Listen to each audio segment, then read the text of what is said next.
বঙ্গবন্ধু 1949 সালে আওয়ামী লীগের প্রতিষ্ঠা করেছিলেন। 1947 সালের 14 আগস্টে পাকিস্তান স্বাধীন হয়েছিল।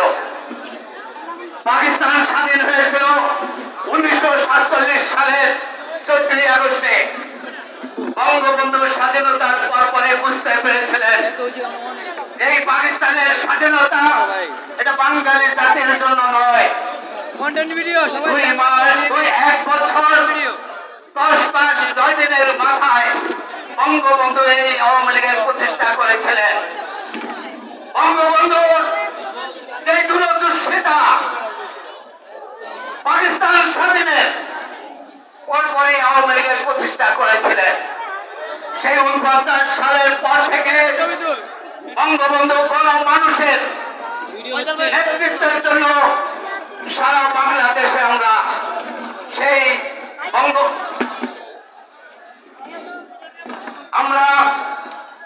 বঙ্গবন্ধুর নেতৃত্বে সেদিন সেই ভাষা আন্দোলন থেকে 54 যুক্ত ফ্রন্টের নির্বাচন, 58 সালে আইয়ুব খানের বিরুদ্ধে মার্শালের বিরুদ্ধে আন্দোলন এবং 66 6 দফা, এই 66 6 দফা নিয়ে আমরা সেদিন